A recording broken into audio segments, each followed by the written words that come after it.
আমার প্রিয় ছাত্রছাত্রীবৃন্দ, নর্থ বেঙ্গল ইউনিভার্সিটির অন্তর্গত বিভিন্ন কলেজে যে সমস্ত ছাত্রছাত্রী ফার্স্ট সেমিস্টারে পড়াশোনা করছো এবং তোমাদের হিস্টোরি মেজর পেপার রয়েছে, তোমাদের জন্য এই ভিডিওটি অবশ্যই ভিডিওটি শেষ পর্যন্ত দেখবে, কোনো রকমের স্কিপ করবে না, তাহলে তোমাদের প্রয়োজনীয় ইনফরমেশান তোমরা জানতে পারবে না। আর অবশ্যই ভিডিওতে লাইক করবে, বন্ধুদের সঙ্গে বেশি বেশি করে শেয়ার করবে, যাতে তোমার মতো তোমার বন্ধুও উপকৃত হতে পারে, সেই সঙ্গে আমাদের এই চ্যানেলের বিষয়টি জানতে পারে। কারণ আমাদের এখানে তোমরা সাজেশন অনুযায়ী প্রশ্ন উত্তরের পিডিএফ কপি পেয়ে যাবে তোমাদের ইউনিভার্সিটির যে সিলেবাস, সেই সিলেবাস ভিত্তিক। দেখো, north Bengal university first semester history major, তোমাদের সিলেবাসের শিরোনামে রয়েছে history of India, pre history and proto history. তোমাদের কোর্স কোড এখানে দেওয়া রয়েছে। আর তোমাদের পরীক্ষায় প্রশ্ন হয় 3 মার্কস, 6 মার্কস এবং 12 মার্কসের। তার সাজেশনও আমরা তুলে ধরবো এর পরবর্তী ভিডিওতে, বা এই ভিডিওতেও আমরা তুলে ধরতে পারি। তোমরা অবশ্যই ভিডিওটি শেষ পর্যন্ত দেখবে। আর আমাদের কাছে প্রশ্ন উত্তরের পিডিএফ কপি রেডি আছে, 250 টাকা পেমেন্ট করতে হবে। একদম কমপ্লিট তোমাদের যে প্রশ্ন উত্তর, সেইগুলো প্রশ্নের প্যাটার্ন অনুযায়ী প্রশ্ন উত্তর পেয়ে যাবে, পরীক্ষায় 100% কমন পাবে।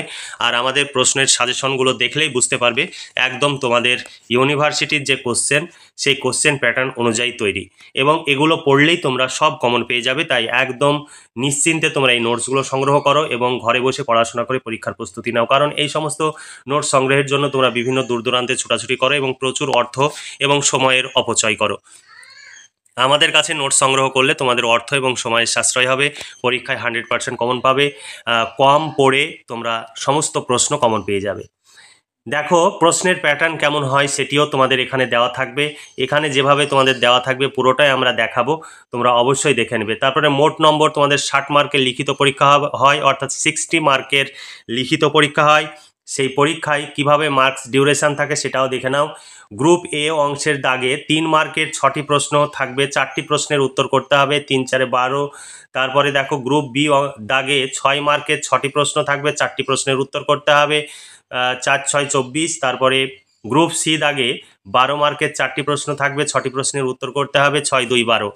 এটা ছিল তোমাদের কোশ্চেন প্যাটার্ন। এই প্যাটার্ন অনুযায়ী তোমাদের পরীক্ষায় প্রশ্ন আসবে এবং টোটাল 60 মার্কের পরীক্ষা হবে। আমাদের কাছে প্রশ্ন উত্তরের পিডিএফ কপি সংগ্রহ করলে এই 60 মার্কের প্রশ্নের পুরো সাজেশন অনুযায়ী প্রশ্ন উত্তর পেয়ে যাবে। বাংলা, ইতিহাস, রাষ্ট্রবিজ্ঞান, এডুকেশন, দর্শন, এই সমস্ত পেপারের মেজর মাইনর নোটস পেয়ে যাবে। নিচে দেওয়া হোয়াটসঅ্যাপ নাম্বারে যোগাযোগ করবে। একটি পেপারের মূল্য হচ্ছে 250 টাকা, একটি পেপারের জন্য, অর্থাৎ প্রতি পেপারের আলাদা আলাদা মূল্য রয়েছে, সেই মূল্য তোমরা পেমেন্ট করবে। তোমরা যদি দুটো পেপার নাও, একসঙ্গে 500 টাকা পেমেন্ট করতে হবে এবং ইউনিভার্সিটির নাম, সেমিস্টার উল্লেখ করে তোমরা মেসেজ করবে। আর নিচে দেওয়া হোয়াটসঅ্যাপ নাম্বারটি PhonePe, Google pay, Paytm number, এই নাম্বারে তোমাদের পেমেন্ট করতে হবে এবং পেমেন্টের অরিজিনাল রিসিপ্ট কপিটি আমাদের হোয়াটসঅ্যাপ নাম্বারে পাঠাতে হবে। এবার চলো দেখে নিই তোমাদের সিলেবাসে কী কী রয়েছে। আমরা বাংলা এবং ইংলিশ উভয় ভার্সানই সিলেবাস সাজেশন সমস্ত রেখেছি, কারণ তোমাদের পরীক্ষায় ইংলিশে প্রশ্ন হয়, উত্তর বাংলায় লিখতে হয়। দেখো, সিলেবাস 2024 এনইপি 2020 অনুযায়ী history of India, pre history and proto history. 1 নম্বরে তোমাদের রয়েছে ইতিহাস, এর সংজ্ঞা ও বিকাশ, তোমাদের এখানে ইংলিশে দেওয়া রয়েছে। তারপরে ঐতিহাসিক পুনর্গঠনের উৎস, সরঞ্জাম এবং কৌশল। আমি শুধু বাংলাগুলো পড়ে যাচ্ছি, তোমরা ইংলিশগুলো দেখে নিতে পারো। প্রাক ঐতিহাসিক শিকারী সংগ্রাহক যুগ। তারপরে 3 নম্বর অধ্যায়ের 1 নম্বর পার্টে তোমাদের রয়েছে প্রাচীন প্রস্তর যুগ বা প্যালিওলিথিক সংস্কৃতির উদ্ভব এবং বিকাশ, পাথর শিল্প এবং অন্যান্য প্রযুক্তিগত উন্নয়ন। তারপরে বিয়ে রয়েছে মধ্যপ্রস্তর যুগ বা মেসোলিথিক সংস্কৃতি, আঞ্চলিক এবং কালানুক্রমিক বন্টন, প্রযুক্তি এবং অর্থনীতিতে নতুন উন্নয়ন, রক শিল্প। এরপরে রয়েছে খাদ্য উৎপাদনের আবির্ভাব, 4 নম্বর অধ্যায়ে তোমাদের রয়েছে। 4 নম্বর অধ্যায়ের 1 নম্বর ভাগে রয়েছে নব্য প্রস্তর যুগ, অর্থাৎ নিওলিথিক যুগ এবং খাদ্য উৎপাদনের সূচনা। বিয়ে রয়েছে নব্য প্রস্তর যুগের বা নিওলিথিক সংস্কৃতির আঞ্চলিক এবং কালানুক্রমিক বন্টন, জীবিকা এবং বিনিময় নিদর্শন বোঝা। তারপরে দেখো, সি অংশে তোমাদের রয়েছে নব্য প্রস্তর বিপ্লব বিতর্ক। ডি এ রয়েছে তাম্রশীয় সংস্কৃতি বা চ্যালকোলিথিক সংস্কৃতি। তারপরে প্রোটো হিস্টোরি বা প্রায় ইতিহাস বা প্রাগ ইতিহাস। তারপরে দেখো, হরপ্পা সভ্যতার উৎপত্তি, ব্যাপ্তি এবং উল্লেখযোগ্য স্থান। বি এ রয়েছে বসতির নিদর্শন এবং শহর পরিকল্পনা। সি এ রয়েছে শিল্প ও নৈপুণ্য। তারপরে হরপ্পা অর্থনীতি, সমাজ, রাজনীতি এবং ধর্মবিশ্বাস। আর তারপরে এফে রয়েছে হরপ্পা সভ্যতার ক্ষয়।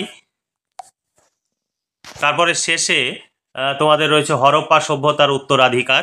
এই ছিল তোমাদের সিলেবাস। এই সিলেবাস অনুযায়ী এবার আমরা পরপর দেখে নেব কি কি প্রশ্ন হতে পারে। তোমাদের এখানে প্রশ্নের এক ঝলক আমরা দেখাচ্ছি, তোমরা দেখে নিতে পারো। এরপরে আমরা তোমাদের প্রশ্ন উত্তরে পিডিএফ কপি দেখাবো। আমাদের কাছে যদি তোমরা প্রশ্ন উত্তরে পিডিএফ কপি সংগ্রহ করতে চাও 250 টাকা পেমেন্ট করতে হবে ইতিহাস মেজর পেপারের জন্য। যদি সংগ্রহ করতে চাও নিচে দেওয়া হোয়াটসঅ্যাপ নম্বরে যোগাযোগ করো। আমাদের এখানে কোনো রকমের দামাদামি হয় না, কারণ অভিজ্ঞ শিক্ষক মণ্ডলী দ্বারা এই নোটস তৈরি হয় এবং আমাদের প্রচুর টাকা খরচ হয়। তাই তোমরা কেউ দামাদামি না করে তোমাদের যদি নোটস সংগ্রহ করতে ইচ্ছা হয় তবেই নিচে দেওয়া হোয়াটসঅ্যাপ নম্বরে যোগাযোগ করবে এবং নোটসগুলো সংগ্রহ করবে। আর যদি ইচ্ছা না হয় তাহলে মেসেজ বা ফোন তোমরা করবে না বা কোনো রকমের দামাদামি করবে না। আমাদের একদম ফিক্সড প্রাইস, তোমার কাছে বেশিও নেওয়া হবে না আবার কমও নেওয়া হবে না। দেখো তোমাদের 3, 6 এবং 12 মার্কের সাজেশন আমি এবার তুলে ধরবো। প্রথমে 3 মার্কসের সাজেশনের প্রশ্নগুলো আমি তুলে ধরছি, তবে 6 এবং 12 মার্কের প্রশ্নের সাজেশনও 3 মার্কসের প্রশ্ন রয়েছে, কারণ সেই প্রশ্ন থেকে 3 মার্কসের উত্তর কিভাবে হবে সেই প্রশ্নগুলো সেখানে দেওয়া রয়েছে। 1 নম্বর প্রশ্ন দেখো, ইতিহাস কি বা ইতিহাসের সংজ্ঞা দাও। 2 নম্বর প্রশ্ন, ইতিহাস ও পুরাণের মধ্যে পার্থক্য লেখো। 3 নম্বর প্রশ্ন, যেগুলোতে স্টার চিহ্ন দেওয়া রয়েছে সেগুলো কিন্তু তোমাদের জন্য ভীষণ ইম্পর্টেন্ট। 3 নম্বরে বৌদ্ধ জৈন সাহিত্য ইতিহাস রচনার উৎস হিসাবে কতটা গুরুত্বপূর্ণ। তারপরে প্রাক ইতিহাসের সংজ্ঞা দাও বা প্রি হিস্টোরির সংজ্ঞা দাও। তারপরে দেখো প্রায় ইতিহাস বলতে কি বোঝো। প্রায় ইতিহাস ও প্রোটো ইতিহাসের সংজ্ঞায়িত করো, অর্থাৎ প্রি হিস্টোরি অ্যান্ড প্রোটো হিস্টোরির পার্থক্য বা সংজ্ঞা। তারপরে দেখো কলহনের রাজতরঙ্গিনীর ঐতিহাসিক গুরুত্ব কি। 8 নম্বর প্রশ্ন, মাইক্রোলিথিক বা ক্ষুদ্রাসীয় সংস্কৃতির সংজ্ঞা দাও। মাইক্রোলিথিকের উপরে একটি সংক্ষিপ্ত টিকা লেখো। 10 নম্বর প্রশ্ন, হরপ্পার সিল সম্পর্কে একটি টিকা লেখো। হরপ্পা সভ্যতার সিলমোহরের ওপর একটি সংক্ষিপ্ত নোট লেখো। তারপরে 11 নম্বর প্রশ্ন, পুরাণ এর উপর একটি নোট লেখো। তারপরে রয়েছে 14 নম্বর প্রশ্ন, এটি ভীষণ গুরুত্বপূর্ণ প্রশ্ন, প্রাচীন ভারতের ইতিহাস অধ্যয়নে বা পুনর্গঠনে রামায়ণ ও মহাভারতের উপরে একটি নোট লেখো, অথবা রামায়ণের উপরে একটি নোট লেখো বা মহাভারতের উপরে একটি নোট লেখো, এখান থেকে উত্তর হয়ে যাবে। ধোলাবিরা প্রত্নতত্ত্বের গুরুত্ব আলোচনা করো। এটা 3 বা 6 মার্কস হিসাবে আসতে পারে। ধোলাবিরার উপরে নোট লিখো। তারপরে হরপ্পা সভ্যতার নিষ্কাশন ব্যবস্থার উপরে নোট লেখো। এগুলো ভীষণ ইম্পর্টেন্ট, পরীক্ষায় আসবেই ধরে নাও। যেগুলোতে স্টার চিহ্ন দেওয়া রয়েছে তার মধ্যে থেকে তোমরা পরীক্ষায় কমন পেয়ে যাবে। তারপরে প্রশ্ন রয়েছে ভারতীয় নৃতাত্ত্বিক বিভাজনগুলি উল্লেখ করো। তারপরে 14 নম্বর রয়েছে রেডিও কার্বন ডেটিং, অর্থাৎ C14। তারপরে 15 নম্বর লোথাল সম্পর্কে একটি নোট লেখো। 16 নম্বর প্রশ্ন, ডেন্ট্রোক্রোনোলজি সম্পর্কে একটি নোট লেখো। এরপরে 6 এবং 12 মার্কের এই প্রশ্ন, তোমরা সেই প্রশ্নগুলো এবার পরপর দেখো। এই প্রশ্নগুলো ভীষণ ইম্পর্টেন্ট প্রশ্ন। দেখো 6 এবং 12 মার্কের প্রশ্ন। 1 নম্বর প্রশ্ন ভীষণ ইম্পর্টেন্ট, প্রাচীন ভারতের ইতিহাসে প্রত্নতাত্ত্বিক উপাদানের গুরুত্ব ব্যাখ্যা করো বা প্রাচীন ভারতের ইতিহাসের উপাদান হিসাবে লিপি ও মুদ্রার গুরুত্ব উল্লেখ করো। এখানে অনেকগুলো অথবা রয়েছে, তোমরা অথবা প্রশ্নগুলো দেখে নিতে পারো। প্রাচীন ভারতের ইতিহাস রচনায় শিলালিপি, লেখমালা, মুদ্রা, স্মৃতিসৌধ, স্থাপত্য ভাস্কর্যের গুরুত্ব কতখানি আলোচনা করো। এখানে আরও অনেক অথবা দেওয়া রয়েছে। তারপরে 2 নম্বর প্রশ্ন দেখো, প্রাচীন ভারতের ইতিহাস অধ্যয়নে সাহিত্যিক উপাদানের উপরে একটি নোট লেখো। তারপরে এটা তো অথবা রয়েছে, অথবা প্রশ্ন, প্রাচীন ভারতের ইতিহাস পুনর্গঠনে বা অধ্যয়নে দেশীয় সাহিত্যের অবদান বা গুরুত্ব আলোচনা করো। আরও অথবা আছে প্রাচীন ভারতের ইতিহাস পুনর্গঠনে বিদেশি ভ্রমণকারীদের অবদান আলোচনা করো। পরীক্ষায় বিভিন্নভাবে প্রশ্ন আসতে পারে এবং কিভাবে প্রশ্ন আসলে কোন অংশ উত্তর লিখতে হবে সেগুলো আমাদের এই পিডিএফ কপিতে পেয়ে যাবে। তার জন্য তোমাদের আলাদাভাবে কোনো প্রশ্ন উত্তর পড়ার প্রয়োজন হবে না। তারপরে এখানে দেখো ইতিহাস চর্চায় ঐতিহাসিক ক্ষেত্র অনুসন্ধান ও উৎখনন এর ভূমিকা নিরূপণ করো। তারপরে দেখো 4 নম্বর প্রশ্ন, প্রাগৈতিহাসিক যুগ বলতে কি বোঝো। প্রাগৈতিহাসিক যুগের একটি সংক্ষিপ্ত বিবরণ দাও। তারপরে 5 নম্বর প্রশ্ন ভীষণ ভীষণ ইম্পর্টেন্ট প্রশ্ন, পরীক্ষায় তোমাদের আসবে, ধরে নাও। নিম্ন প্রস্তর যুগ, মধ্য প্রস্তর যুগ এবং উচ্চ প্রস্তর যুগ পর্বের থেকে পাথরের হাতিয়ার প্রযুক্তির পরিবর্তনগুলি আলোচনা করো। ভীষণ ভীষণ ইম্পর্টেন্ট প্রশ্ন। এই প্রশ্নটির আরও অথবা রয়েছে। অথবা দেখো, নিম্ন প্রস্তর পর্বের হাতিয়ার প্রযুক্তির পরিবর্তন সম্পর্কে আলোচনা করো। এইভাবে যদি পরীক্ষায় প্রশ্ন দেয় 3 মার্কস বা 6 মার্কস হিসাবে আসবে। তারপরে আরও অথবা রয়েছে। আমাদের কাছে যদি তোমরা প্রশ্ন উত্তরের পিডিএফ কপি সংগ্রহ করো ভীষণভাবে উপকৃত হবে, কারণ এই ধরনের এত উন্নত মানের নোটস এর আগে কেউ ইউটিউবে নিয়ে আসেনি, আমরাই প্রথম নিয়ে আসছি এবং আমাদের প্রচুর খরচ করে আমাদের টিউটর এবং টাইপিস্ট রয়েছে, তারা প্রতিনিয়ত এই কাজ করে চলেছে। আমাদের মতো এইভাবে এর আগে তোমরা কোথাও পাওনি। আমাদের ফিক্সড প্রাইস 250 টাকায় এই সমস্ত প্রশ্নের উত্তর পেয়ে যাবে। 999 টাকাও লাগবে না, 1500 টাকাও লাগবে না। ইউটিউবে অনেকে 999 টাকা 1500 টাকা কোর্স ফি বলে তারা বলছে, এবং তারা কোনো নোটস দেখাচ্ছে না। তারা হয়তো বইয়ের ছবি তুলে দেবে বা অন্য কিছু করে দেবে, সেটা জানা যায় না বা দেখা যায় না। তোমরা সেগুলো হয়তো দেখো, কিন্তু আমাদের এখানে পুরোটাই কম্পিউটার টাইপ। যেভাবে তোমরা দেখছো এইভাবেই তোমরা পাবে। চাইলে তোমরা সংগ্রহ করতে পারো। যদি সংগ্রহ করতে চাও তবেই নিচে দেওয়া হোয়াটসঅ্যাপ নাম্বারে যোগাযোগ করবে, নইলে তোমরা এই সাজেশনের প্রশ্নগুলো ফলো করে পড়াশোনা করতে পারো। প্রাচীন প্রস্তর যুগের হাতিয়ারের বিবর্তন সম্পর্কে লেখো। 7 নম্বর প্রশ্ন ভীষণ ইম্পর্টেন্ট প্রশ্ন, ভারতের ইতিহাসে মেসোলিথিক বা ক্ষুদ্রাসীয় যুগের গুরুত্ব আলোচনা করো, অথবা ক্ষুদ্রাসীয় সংস্কৃতির উপর একটি সংক্ষিপ্ত টিকা লেখো। এখানে আরও অথবা দেওয়া রয়েছে, কারণ একটি প্রশ্ন পড়লে অনেক ধরনের প্রশ্ন পড়া হয়ে যায়, সেগুলো আমরা তুলে দিয়েছি। তারপর তোমার ইতিহাস অধ্যয়নের সময়কালে রক আর্টের গুরুত্বের উপরে একটি নোট লেখো। তারপরে 9 নম্বর প্রশ্ন, নিওলিথিক সংস্কৃতির বৈশিষ্ট্য লেখো, অথবা নব্যপ্রস্তর যুগের সংস্কৃতির ওপর টিকা লেখো, অথবা নিওলিথিক বিপ্লব সম্পর্কে টিকা লেখো। একই প্রশ্ন, অথবা নিওলিথিক সংস্কৃতির পরিচয় দাও। 10 নম্বর প্রশ্ন, দক্ষিণ ভারতের নব্যপ্রস্তর সংস্কৃতির গুরুত্বপূর্ণ স্থানগুলোর বিবরণ দাও, বা নিওলিথিক সংস্কৃতির গুরুত্বপূর্ণ স্থানগুলির পরিচয় দাও। একই প্রশ্ন।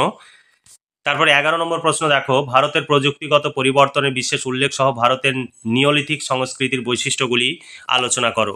ভীষণ ইম্পর্টেন্ট প্রশ্ন। তারপরে 12 নম্বর প্রশ্ন দেখো, অর্থনৈতিক পরিবর্তনের উল্লেখ সহ উপমহাদেশের নব্যপ্রস্তর যুগ বা নিওলিথিক সংস্কৃতির উপরে একটি নোট লেখো। 13 নম্বর প্রশ্ন, প্রাচীন ও নব্যপ্রস্তর যুগের মধ্যে একটি তুলনামূলক টিকা লেখো। এখানে ইংলিশ এবং অর্থাৎ প্যালিওলিথিক ও নিওলিথিক সংস্কৃতির তুলনামূলক আলোচনা করো। ইংলিশ এবং বাংলা উভয় ভাষাতে এখানে দেওয়া রয়েছে, তোমাদের বুঝতে সুবিধা হবে, কিন্তু তোমাদের পরীক্ষায় শুধুমাত্র ইংলিশে প্রশ্ন থাকে। বাংলায় কি প্রশ্ন সেটা তোমরা বুঝতে পারো না, কিন্তু আমরা পিডিএফ কপিতে ইংলিশে প্রশ্ন এবং উত্তর রেখেছি। উত্তরগুলো সব বাংলায় রয়েছে। তোমরা সংগ্রহ করতে চাইলে আজই যোগাযোগ করে নোটসগুলো সংগ্রহ করো, ভীষণভাবে উপকৃত হবে। পরীক্ষায় 100% কমন পাবে। 14 নম্বর প্রশ্ন দেখো, মধ্যপ্রস্তর যুগ বা মেসোলিথিক সংস্কৃতির প্রযুক্তি ও নতুন অর্থনীতির বিবর্তন বা অগ্রগতির পরিচয় দাও, অথবা মধ্যপ্রস্তর যুগের আয়ুধ সম্পর্কে টিকা লেখো। 15 নম্বর প্রশ্ন, চিত্রিত ধূসর মৃৎপাত্র এবং উত্তর কৃষ্ণ মৃৎপাত্রের মধ্যে বিশেষ উল্লেখ সহ লৌহ যুগের সংস্কৃতির প্রধান বৈশিষ্ট্যগুলি লেখো। এখানে আরও অথবা রয়েছে, চিত্রিত মৃৎপাত্রের সম্পর্কে টিকা লেখো। এগুলো 3 মার্কস হিসাবে আসতে পারে। উত্তর কৃষ্ণ মৃৎপাত্রের উপরে একটি নোট লেখো। এগুলো 3 মার্কস হিসাবে আসতে পারে। তো অর্থাৎ তোমরা বড় প্রশ্ন পড়লেই সমস্ত ধরনের প্রশ্নের উত্তর হয়ে যাবে, সেগুলো আমরা অথবা দিয়ে তুলে দিয়েছি। বেলুচিস্তান থেকে গুজরাট পর্যন্ত তাম্রশীয় সংস্কৃতির প্রসার আলোচনা করো, অথবা তাম্রশীয় সংস্কৃতির প্রসার সম্পর্কে আলোচনা করো। 17 নম্বর প্রশ্ন, ভারতের প্রস্তরীয় যুগ বা যুগীয় বা প্রাক হরপ্পা সভ্যতা সম্পর্কে আলোচনা করো। 18 নম্বর প্রশ্ন, মেগালিথ বা মহাশীয় সম্পর্কে টিকা লেখো, অর্থাৎ মেগালিথ সংস্কৃতির উপরে একটি টিকা লেখো। এরপরে হরপ্পা সভ্যতা থেকে প্রশ্ন, হরপ্পা সিন্ধু বা হরপ্পা সভ্যতার বৈশিষ্ট্যগুলি লেখো। এগুলো অনেকগুলো অথবা রয়েছে। হরপ্পা সভ্যতার নগর জীবনের পরিচয় দাও বা নাগরিক বৈশিষ্ট্যগুলি আলোচনা করো। একই প্রশ্ন, অনেকগুলো অথবা দেওয়া রয়েছে। অথবা প্রশ্ন সব তুলে ধরছি না। আমাদের কাছে প্রশ্ন উত্তরের পিডিএফ কপি যদি সংগ্রহ করো ভীষণভাবে উপকৃত হতে পারবে। দেখো, সিন্ধু সভ্যতা বা হরপ্পা সভ্যতার বিস্তৃতি সম্পর্কে তুমি কি জানো। তারপরে হরপ্পা সভ্যতা বা সংস্কৃতির উৎপত্তি সম্পর্কে আলোচনা করো। এখানেও হরপ্পা সভ্যতার উদ্ভব ও বিকাশ সম্পর্কে আলোচনা করো বা বিকাশের ধারাটি লেখো। হরপ্পা সভ্যতার বাণিজ্য সম্পর্কে আলোচনা করো। ভীষণ ইম্পর্টেন্ট প্রশ্ন। অথবা মেসোপটেমিয়ার সাথে হরপ্পার বাণিজ্যিক সম্পর্কের একটি সংক্ষিপ্ত ইতিবৃত্ত রচনা করো। এখানে আরও অথবা রয়েছে। 23 নম্বর প্রশ্ন, সাম্প্রতিক অনুসন্ধানের পরিপ্রেক্ষিতে হরপ্পা সভ্যতার পতন সংক্রান্ত বিভিন্ন তত্ত্ব আলোচনা করো। এটিও ভীষণ ভীষণ গুরুত্বপূর্ণ প্রশ্ন, বিভিন্নভাবে প্রশ্ন আসতে পারে। দেখো, হরপ্পা সংস্কৃতি শহরে ক্ষয়ের সমস্যাগুলি বর্ণনা করো, অথবা প্রশ্ন হরপ্পা সংস্কৃতি পরিণতি সংক্রান্ত বিতর্ক আলোচনা করো। বিভিন্নভাবে প্রশ্ন হতে পারে, সেই বিভিন্ন ধরনের প্রশ্নের উত্তর আমরা তুলে দিয়েছি। এক একটি প্রশ্নতে 6টি 7টি 8টি করে অথবা দেওয়া রয়েছে। এখানে কতগুলো অথবা দেওয়া রয়েছে তোমরা দেখে নাও। উত্তর একটাই, কিন্তু প্রশ্ন একাধিক। আমাদের কাছে নোট সংগ্রহ করলে তোমরা এই সুবিধাটা পাবে, কারণ তোমাদের একদম পুরো প্রশ্ন সম্পর্কে সম্যক ধারণা তৈরি হবে। যে ধরনের প্রশ্ন আসুক না কেন, তোমরা পরীক্ষায় একদম নিশ্চিন্ত টেনশন ফ্রিভাবে পরীক্ষায় লিখতে পারবে। এই প্রশ্নটির উত্তর কি হবে এইগুলো তোমাদের চিন্তা করতে হবে না। 24 নম্বর প্রশ্ন, দেখো, সিন্ধু সভ্যতার সামাজিক ও অর্থনৈতিক জীবনের ব্যাখ্যা দাও। 25 নম্বর প্রশ্ন, হরপ্পা সভ্যতার কৃষি সম্পর্কে আলোচনা করো, অথবা হরপ্পা সভ্যতার কৃষি অর্থনীতির পরিচয় দাও। তারপর হরপ্পা সভ্যতার ধর্মীয় জীবনের প্রধান বৈশিষ্ট্যগুলি উল্লেখ করো। তারপরের প্রশ্ন, হরপ্পা সভ্যতার কারিগরি শিল্পের সম্পর্কে আলোচনা করো, অথবা হরপ্পা বা সিন্ধু সভ্যতার কারিগরি শিল্পকলার পরিচয় দাও। হরপ্পার সংস্কৃতির শিল্পকলার পরিচয় দাও। এগুলো কিন্তু আলাদা প্রশ্ন। কারিগরি শিল্প আর শিল্পকলা বা স্থাপত্য ভাস্কর্য, হরপ্পা সভ্যতার স্থাপত্য ভাস্কর্য শিল্পকলার পরিচয় দাও। ভীষণ ইম্পর্টেন্ট প্রশ্ন এই প্রশ্নটি। এই ছিল তোমাদের 28খানা বড় প্রশ্ন, অর্থাৎ 6 এবং 12 মার্কের প্রশ্ন, এবং 3 মার্কসের প্রশ্ন 18খানা রয়েছে। এই প্রশ্নগুলো পড়লেই তোমরা পরীক্ষায় 100% কমন পাবে। কোনো টেনশন ফ্রিভাবে তোমরা পরীক্ষা দিতে পারবে। 250 টাকা পেমেন্ট করতে হবে, একদম কমপ্লিট নোটস পেয়ে যাবে। এর বাইরে কোনো প্রশ্ন উত্তর করতে হবে না। এবার তোমাদের উত্তরের অংশটি আমরা তোমাদের দেখাচ্ছি। তার আগে 2023 সালে কি প্রশ্ন পড়েছে তোমাদের ইউনিভার্সিটিতে, এখানে ইউনিভার্সিটির নাম লেখা রয়েছে। যেভাবে তোমাদের প্রশ্নপত্রটি থাকবে সেইভাবে এখানে দেওয়া রয়েছে, তোমরা সেটি দেখে নিতে পারো, কারণ প্রশ্নপত্রটি তোমাদের কাছে আছে। এখানে দেখো, পুরো প্রশ্নপত্রটি যেভাবে তোমাদের শুধু ইংলিশে প্রশ্ন থাকে, কিন্তু আমরা সেই প্রশ্নগুলোর বাংলা করে দিয়েছি। এখানে বাংলা প্রশ্নও রয়েছে, কারণ তোমাদের প্রশ্নগুলো বুঝতে তোমাদের সুবিধা হবে। এখানে পুরো ইংলিশ এবং বাংলা, তোমাদের পরীক্ষাতে শুধুমাত্র ইংলিশে প্রশ্ন থাকবে, কিন্তু আমরা বাংলাতেও প্রশ্নগুলো ট্রান্সলেট করে দিয়েছি তোমাদের বোঝার সুবিধার জন্য। এখানে দেখো, এবার পরপর প্রশ্নগুলো দেওয়া রয়েছে। সাজেশন ভিত্তিক প্রশ্ন এবং উত্তর, যেভাবে তোমরা পরপর দেখছো এইভাবেই তোমরা প্রশ্ন উত্তরের PDF কপি পেয়ে যাবে। দেখো, প্রশ্ন এবার উত্তর রয়েছে। দেখো, সুন্দর করে প্রশ্ন উত্তর দেওয়া রয়েছে। এখানে প্রশ্ন, তারপরে উত্তর। দেখো, ইতিহাস ও পুরাণের মধ্যে পার্থক্য, এখানে দেখো সুন্দর করে দেওয়া রয়েছে। তারপরে দেখো, বৌদ্ধ জৈন সাহিত্য ইতিহাস রচনার উপাদান হিসাবে, দেখো তোমাদের 3 মার্কস হিসাবে সুন্দর করে লেখা রয়েছে, যাতে তোমাদের কোনো রকমের সমস্যা না হয়। একটু পয়েন্টস একটু বড় করে দেওয়া আছে, তোমরা যতটুকু পারবে লিখবে, কারণ কোনো প্রশ্ন 6 মার্কস হিসাবে আসতে পারে, তখন সেগুলো 6 মার্কস হিসাবে যাতে লিখতে পারো সেইভাবেও 6 মার্কসের প্রশ্নগুলো তৈরি করা রয়েছে। এখানে পুরো এইভাবে আমাদের প্রশ্ন উত্তর রয়েছে, পুরোটাই কম্পিউটার টাইপ। এখানে হাতে লেখা বা বইয়ের ছবি তোলা কিচ্ছু নেই, একদম এই প্রশ্ন পরিষ্কার পরিচ্ছন্ন তোমরা দেখতে পাচ্ছ। এটাই তোমরা যে প্যারাগ্রাফ করে সুন্দর করে পয়েন্টস আকারে উত্তর লেখা রয়েছে। এইভাবে তোমরা যদি এই নোটস তৈরি করতে যাও, তোমাদের অনেক টাকার বই কিনতে হবে, বই কিনে নোটস তৈরি করতে হবে। তাছাড়া প্রচুর পরিশ্রম করে এই নোটসগুলোর উত্তর রেডি করতে হবে। আর আমাদের অভিজ্ঞ শিক্ষক মণ্ডলী রয়েছেন যারা প্রতিনিয়ত এই কাজ করে চলেছেন, এবং আমাদের পশ্চিমবঙ্গ এবং ত্রিপুরার ইউনিভার্সিটির নোটস তৈরি হয় সমস্ত ইউনিভার্সিটির, যে কারণে আমাদের প্রচুর খরচ। সেই খরচের ন্যূনতম অংশ তোমাদের কাছ থেকে নিয়ে, আর আমরা তোমাদের ইউনিভার্সিটিতে যদি আমাদের যে খরচ হচ্ছে সেই খরচ যদি আমরা তুলতে পারি, পরবর্তী সেমিস্টারেও আমাদের কাছে সমস্ত পেপারে নোটস পেয়ে যাবে। তাই অবশ্যই আমাদের পাশে থাকবে, আমাদের কাছ থেকে নোটসগুলো সংগ্রহ করবে। যদি প্রয়োজন বোধ করো তবেই সংগ্রহ করবে, আর যদি প্রয়োজন বোধ না হয় নিজেরা নোটস তৈরি করে পড়বে। তবে তোমরা সংগ্রহ করলে আমাদের খরচ যদি আমাদের উঠে আসে, তাহলে পরবর্তী সেমিস্টারে আমরা কাজ চালিয়ে যেতে পারবো, আর নইলে আমাদের কাজ বন্ধ করে দিতে হবে। কারণ কখনোই আমাদের পক্ষে লস স্বীকার করে কাজ করা সম্ভব নয়, কারণ লস করতে গেলে কেউই কখনো কোনো কাজে লস করতে চাইবে না। আমাদের প্রচুর পরিশ্রম, সেই পরিশ্রমের যে সাফল্য এখন আমরা অর্জন করতে পারিনি, কারণ আমরা যে বিপুল খরচ করি এবং পরিশ্রম করি সেই পারিশ্রমিক আমরা এখনও পাচ্ছি না, বা আমাদের খরচ তুলতে পারছি না। তার জন্য তোমাদের সহযোগিতা আমরা একান্তভাবেই কামনা করছি। তোমরা বিভিন্ন জায়গায় গিয়ে নোট সংগ্রহ করো, তাতে তোমাদের প্রচুর অর্থ ব্যয় হয়, সময়ের অপচয় হয়। আমাদের কাছে নোট সংগ্রহ করে পড়াশোনা করলে তোমাদের সেই সময় যেমন বাঁচবে, সেই সময়টি তুমি পড়াশোনার কাজে অথবা কম্পিটিটিভ পরীক্ষার কাজে ব্যবহার করতে পারবে বা পারিবারিক কাজে ব্যবহার করতে পারবে। আর আমাদের নোটসগুলো পড়লেই পরীক্ষায় সব কমন পেয়ে যাবে। তাহলে 250 টাকায় যে নোটস তুমি পেয়ে যাচ্ছ, সেই 250 টাকার নোটস সংগ্রহের জন্য তুমি 4000-5000 টাকা খরচ করছো, এটা খুব একটা বুদ্ধিমানের কাজ নয়। তাহলে আজকে এই পর্যন্তই। ভালো থেকো, সুস্থ থেকো এবং খুব ভালোভাবে পড়াশোনা করে পরীক্ষার প্রস্তুতি নাও। এই শুভকামনা জানিয়ে আজকে ভিডিওটি এখানে সমাপ্তি ঘোষণা করছি।